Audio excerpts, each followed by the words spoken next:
ఒక మనిషి నీ ముందు ఎలా ఉన్నాడు అనేది నిజం కాదు, నీ వెనుక ఎలా ఉన్నారు అనేదే నిజం. దూరంగా ఉంటే మరచిపోతారు అనుకుంటారు చాలామంది, కానీ దూరం ఎక్కువ అయ్యే కొద్దీ ప్రేమ ఇంకా పెరిగిపోతుంది. ఎందుకంటే దూరంగా ఉన్నప్పుడే మనిషి విలువ తెలిసేది. జీవితంలో ఎవరికి శాశ్వతం కాదు. ఉన్నన్ని రోజులు ఒకరికొకరు తోడుగా ఆప్యాయతగా కలిసిమెలిసి సంతోషంగా బ్రతకడంలోనే నిజమైన ఆనందం ఉంది. డబ్బు లేని పురుషుణ్ణి వేశ్య విసర్జిస్తుంది, ఓడిపోయిన రాజును ప్రజలు విసర్జిస్తారు, పళ్ళు ఇవ్వని చెట్టును పక్షులు విసర్జిస్తాయి. ప్రపంచంలో అందరూ వారి వారి స్వభావాన్నే చూస్తారు. ఎప్పటి వరకు మన నుండి జనానికి లాభం ఉంటుందో అప్పటి వరకే మనకు విలువ ఉంటుంది.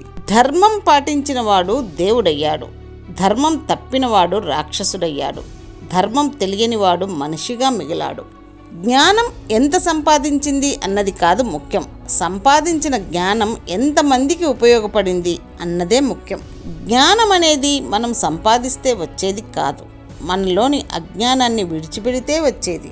తనని తాను వశపరుచుకోగలిగిన మనిషిని దేవతలు సైతం ప్రభావితం చేయలేరు. అతని విజయాలను వారు అపజయాలుగా మార్చనూ లేరు.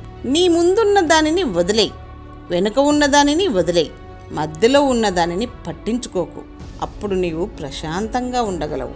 డబ్బుతో స్నేహితులను సంపాదించుకోవడం సులభమే, కానీ డబ్బు లేకుండా స్నేహితులను సంపాదించుకోవడం కష్టం. ఇతరులకు సాధ్యమైనంత వరకు సహాయం చేయండి. అలా కాకపోతే కనీసం వారికి హాని చేయకుండా ఉండండి. ఏ క్షణం నుంచి మన మనసు ఎదుటివారి మంచిని కోరుకుంటుందో ఆ క్షణం నుంచే మన మనసుకు సంతోషం ప్రారంభమవుతుంది. తెలియంది తెలుసుకుంటే జ్ఞానం, తెలిసింది దాచుకుంటే అజ్ఞానం. ధ్యానాన్ని ఒక పనిగా చేయకు, ఒక పనిని ఒక ధ్యానంగా చేయి.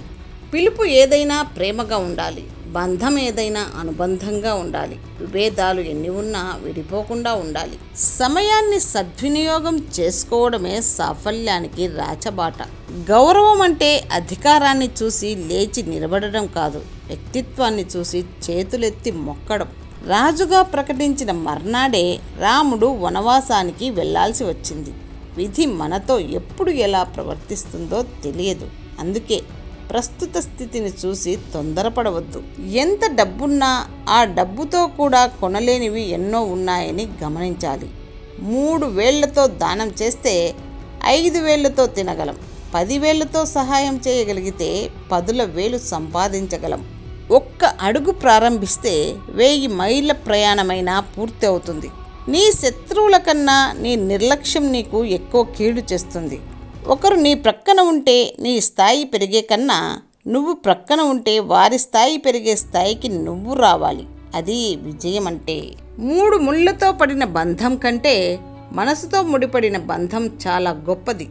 అదృష్టాన్ని నమ్ముకోకు, అది ఏ వ్యక్తిని తెలివిగలవాడిగా మార్చలేదు. మార్పు అనేది విశ్వం యొక్క చట్టం. మీరు క్షణంలో లక్షాధికారి లేదా పేదవాడు కావచ్చు. ఇతరులను చూసి అసూయ పొందేవాడు మనశ్శాంతిని పొందలేడు. మేకల్ని బలి ఇస్తారు, కానీ పులులను బలి ఇవ్వరు. కాబట్టి పుల్లా బ్రతకండి. ఎల్లప్పుడూ నీ ప్రక్కనే ఉంటూ నిన్ను విమర్శించే వారిని నెత్తిన పెట్టుకో, కానీ నిన్ను పొగిడిన వారిని మాత్రం ఎప్పటికీ నమ్మవద్దు. కోపం మనసులో కాదు, మాటలో మాత్రమే ఉండాలి. ప్రేమ మాటలో మాత్రమే కాదు, మనసులోనూ ఉండాలి. ఎంత బాగా చూసుకున్నప్పటికీ భర్తను వేధించే భార్య ఉన్న ఇల్లు నరకంతో సమానం.